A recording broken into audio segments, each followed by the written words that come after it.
Aaron had never caused trouble, at least not in his mother's eyes.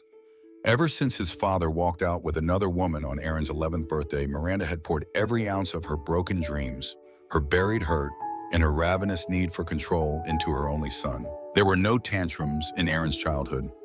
No missed assignments, no questions like, "Where's Dad?"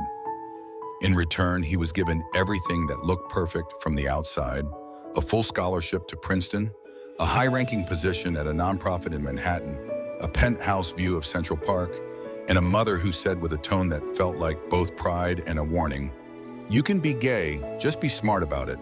Discreet people won't love you otherwise." For years, Aaron believed her. He learned how to speak just enough, dress just right, choose careers that allowed him to climb in silence.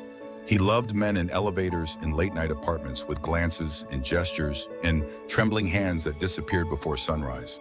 And each time he tried to hold on longer than a moment, the voice of Miranda would echo in his head like a gospel.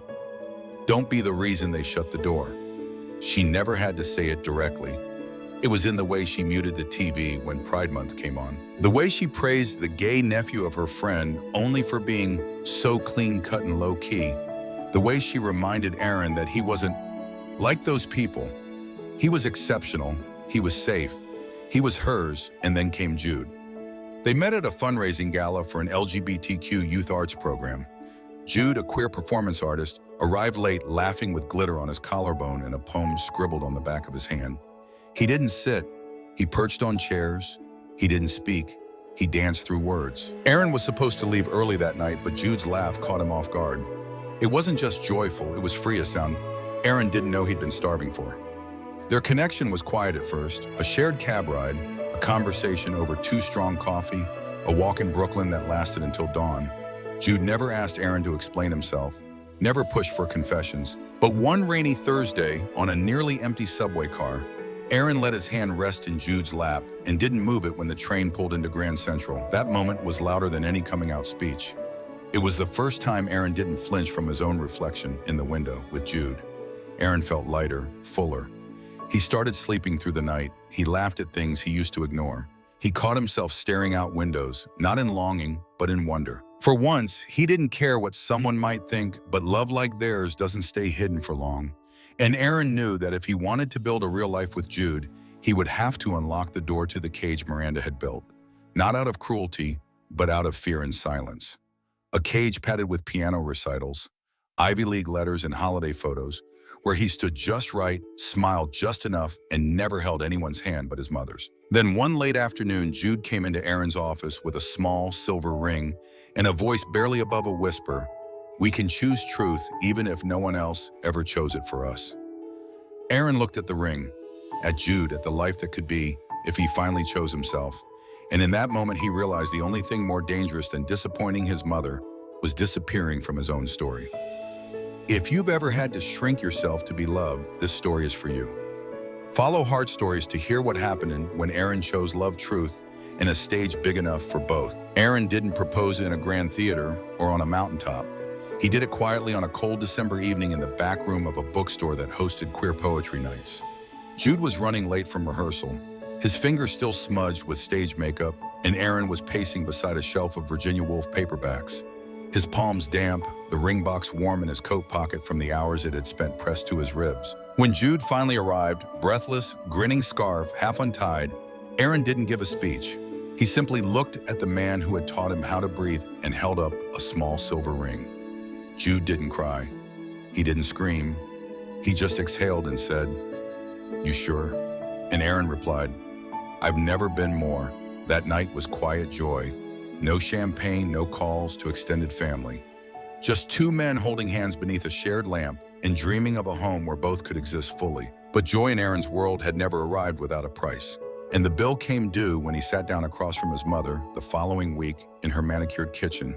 The smell of oversteeped Earl Grey rising between them like fog, he told her. Everything, the ring, the man, the love, the decision. For a moment, Miranda was still too still. Then with 2 fingers that once smoothed Aaron's hair before job interviews, she picked up the ring box he'd brought to show her and let it fall to the floor with a soft thud. "If you marry a man," she said, voice brittle and sharp like broken porcelain, "then you won't be my son anymore." Aaron sat frozen. "You don't mean that," he whispered. "I do," she said, standing. "I warned you, I raised you to be smart." "You think this is smart? Throwing your future away for a phase for some glitter-covered actor?" "He's not a phase." Miranda's laugh was hollow. "You think I don't know how this ends? They chew you up, the media, the donors, your job, your life. You'll become that story and I won't be part of it." What followed was a silence so dense it felt like drowning. Aaron left the ring on the counter. She didn't touch it. The next few days unfolded like a quiet war. Aaron received calls from aunts he hadn't spoken to in years, emails from cousins with Bible verses and links to conversion clinics. Just in case. One message from an uncle in Florida read, "Your mother's heart is broken. She says you've been brainwashed by that crowd." Jude, ever gentle, offered to step back. Aaron refused. "She thinks this is your fault," Aaron said. "But the truth is I was never hers to mold." Still, guilt is a language Aaron spoke fluently, and it said, "Try again." So he did something he hadn't done since he was a teenager. He moved back in with Miranda. "I just want her to see us," he told Jude. Jude nodded but didn't follow. "I'll be here, but don't disappear in there." The month that followed was a masterclass in controlled chaos. Miranda reverted to the version of herself that Aaron remembered from high school, polite, precise, but emotionally absent. She cooked his favorite meals, left out alumni newsletters, never mentioned Jude. Aaron tried to bridge the silence. He brought up wedding venues. She changed the subject. He showed her photos of Jude in costume. She said, "Is this how you plan to live now?" Then came the dinner. A long table crowded with relatives, some flown in, just to talk sense into him. Miranda made roast beef, Aaron brought wine, and Jude unknown to all, but Aaron waited in the car outside because Aaron still hadn't found the courage to insist he be invited in. Between second servings and forced smiles, Miranda raised her glass. "I used to think Aaron was my pride," she said, tone dipped in syrup. "Now I just hope he finds clarity before it's too late." Laughter followed, polite. Unsure, Aaron's face burned. Outside, Jude had opened the window and caught the sentence midair. He didn't come in. He didn't text. He simply drove away. That night, Aaron didn't pack. He didn't shout. He simply stood in the hallway, coat zip his shoes on, and said to Miranda, "What do you want me to be? A gay CEO who lies to himself or a robot that makes you comfortable?" She looked up from her book. "I gave my life to keep us afloat. Now it's your turn to sacrifice." Aaron didn't respond. He closed the door gently, walked to the street, and kept walking until the city swallowed him whole. He didn't look back. He never returned to that house again. Aaron didn't cry that night. Not when the cold wind scraped at his cheeks as he walked blindly through Manhattan. Not when he finally regained Jude's apartment and found it dark with only a note taped to the door. "I'm at the theater, you know where to find me," he did backstage. Jude was still in makeup, half glittered, half exhausted, seated alone on the edge of a folding chair, legs pulled up to his chest. When Aaron stepped into the dressing room, neither of them said anything at first. Then Jude looked up, with eyes that held no judgment. Just a quiet ache? He didn't ask what happened at dinner. He already knew. Aaron sat down beside him. His shoulders dropped. His voice, when it came, was barely audible. "She toasted to clarity," he said. "Said I was a disappointment." Jude placed a hand on his gentle, steady, "And yet," he replied, "you're still here, that means something." The days that followed were raw, stripped of illusion. Aaron moved back into his own apartment. Miranda stopped calling. The silence from his extended family was deafening. Not an angry gesture, just erased. It was as though Aaron had never existed. He wasn't kicked out, he was ghosted. And in that silence, Aaron unraveled. At work, he kept up appearances, press releases, development meetings, major donor strategy. He performed his excellence like a reflex, but the mask began to crack. He started skipping lunches, ignoring texts, failing to return calls from friends who had stood by him for years. One morning, he found himself standing outside his own office building, unable to walk through the door. Not because he was afraid of work, but because he could no longer remember why he had tried so hard for so long. Why had he chased every accolade, pleased every professor, climbed every ladder, if the reward was standing alone in the cold, with a mother who couldn't look him in the eye? The collapse didn't happen loudly. There were no screams, no breakdowns. It was the kind of collapse that happens in silence. In canceled brunches, in untouched emails, in nights spent staring at the ceiling, wondering if love always came with this much cost, Jude stayed quietly firmly. He made dinner, left sticky notes with affirmations, suggested therapy, then held Aaron's hand after the first session. He didn't try to fix Aaron.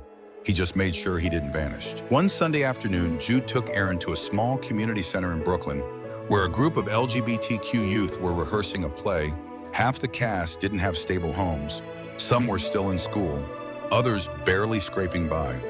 But the stage gave them power, purpose. Voice Aaron sat at the back of the room and watched. One of the boys, maybe 17, performed a monologue about being told he was an embarrassment to his family. He didn't flinch. He said it loud, clear, with fire in his eyes. And Aaron, sitting there in silence, felt something break open inside him. That night, he turned to Jude in bed and said, "What if we didn't just get married? What if we did something bigger?" Jude smiled. "You're not proposing a musical wedding, are you?" Aaron laughed for the first time in weeks.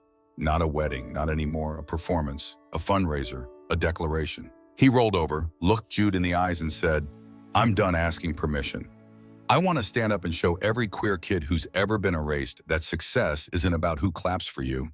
It's about standing up even when no one does."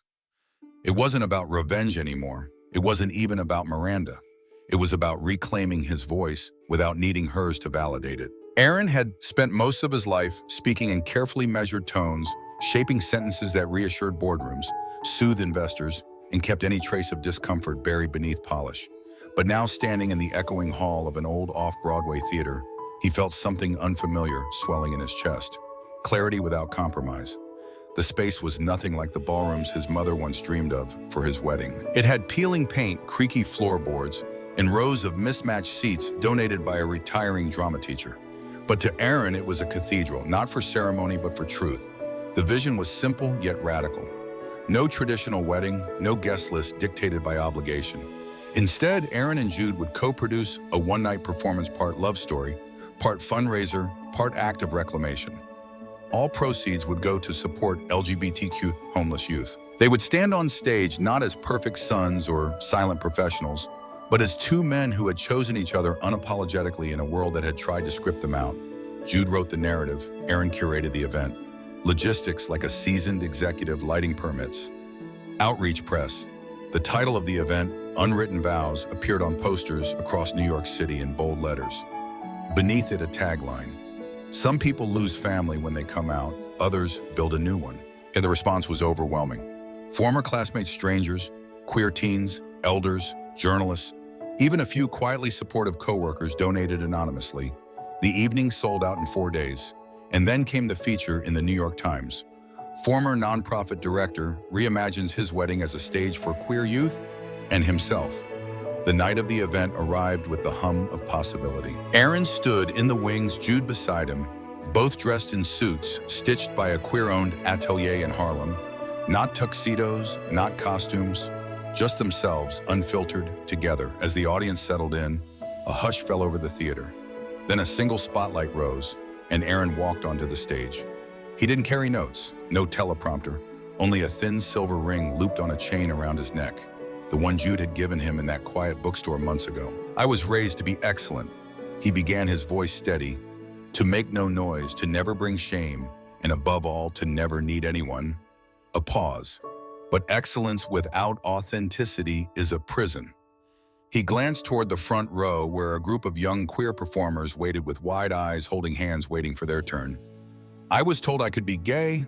As long as I was quiet, I was told to be grateful when family tolerated me, but never to expect celebration. I was told love should be hidden if it made people uncomfortable." He looked toward Jude, who sat just off stage. "But I fell in love with someone who refuses to be hidden, and that love woke me up." The applause was soft at first, then rose like a wave. Aaron stepped back, tears in his eyes, and Jude joined him. They held hands, not for effect, but because that's what love does when it stands tall. Together, they introduced each youth performer, each voice stronger than the last. Some read poems about rejection. Some danced. One young girl shared a letter she'd written to a mother who had blocked her number. It was raw, imperfect, beautiful. By the end of the night, the entire audience was standing, clapping, cheering, weeping. Every seat had been filled, except one. At the far back of the theater, in the last row near the exit sign, sat Miranda. Aaron hadn't invited her. He hadn't sent an address or a program. But somehow she was there, dressed in muted gray hands clenched on her lap. Her face pale but composed. She didn't clap. She didn't rise. She didn't speak. Jude leaned over and whispered, "I saved her a seat anyway." Aaron nodded slowly, then replied, "Saving a seat is kindness. Standing is her choice." The show ended not with bows, but with a single projection of the word home across the stage, followed by a list of shelters the fundraiser would support. Aaron and Jude stepped down into the crowd, not as performers, but as themselves, hand in hand. Unafraid, that night as they returned home, Aaron checked his phone for the first time. There was a single email, no message, just a subject line. "Do you still have my seat?" The email sat unopened for hours. Just a subject line. "Do you still have my seat?" Hovering in Aaron's inbox like a breath he couldn't release. He didn't know how to respond, not because he didn't have an answer, but because for the first time in his life, his answer didn't revolve around her. That morning he made coffee, folded the laundry, watched Jude hum along to a Nina Simone record while watering the plants. The world had not ended. It had in fact expanded. Miranda's appearance at the show had stirred something. Not because Aaron hoped she'd change, he had let go of that long ago. But because when she sat in the back row, silent and unmoved, while an entire room stood for her son, she finally saw what he had become without her permission. The next few days passed quietly. No follow-up email, no phone call. Aaron didn't chase Jude, didn't ask. They kept building. The fundraiser had surpassed its goal. 3 LGBTQ youth shelters had reached out with gratitude. Aaron had been invited to speak at 2 universities.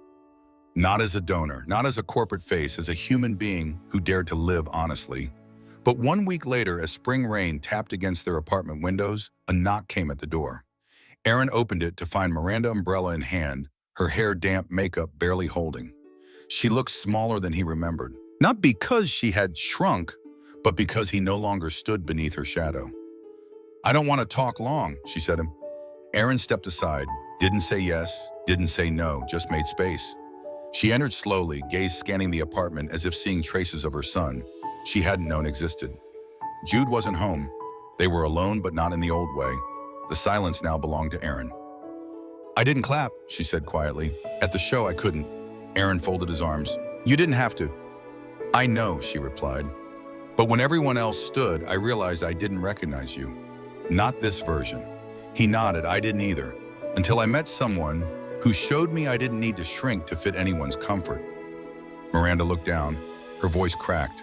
"I was afraid that if you stopped being perfect, you'd get hurt, that people would mock you or worse." "They did," Aaron said, "but it wasn't worse than hiding." A long pause stretched between them. Then she reached into her coat pocket and pulled out the ring box, the one she had thrown to the floor months ago. "I kept it," she whispered. "I didn't know why until I watched you speak." Aaron stared at it. The box hadn't changed, but he had. "I don't expect a seat at your wedding," she added, "or even forgiveness. I just needed you to know I'm still learning how to love you out loud." Aaron didn't take the ring. He didn't hug her. He simply looked her in the eyes and said the most honest words he'd ever spoken to her. "Love is not silence. Love stands." She nodded, tears in her eyes, and left as quietly as she had arrived. That night, Aaron placed the unopened email and in the ring box on a shelf, not to forget, but to remember how far he had come, not from his mother, but from needing her to see him in order to believe he was real. Weeks later, when the digital version of Unwritten Vows was released, one comment rose to the top. "This made me wish I had stood for my son. I hope it's not too late." The username was anonymous, but Aaron didn't need confirmation. He had already answered her question. Yes, the seat is still there, but it's not just hers anymore. It belongs to every parent still learning, every child still waiting, every version of himself he had once buried. Have you ever saved a seat for someone who never stood for you? Did they ever come back? Tell us below. Your story might help someone still waiting in silence. For more powerful stories of truth healing and the courage to live fully, subscribe to Heart Stories. Because love should never require permission to be real.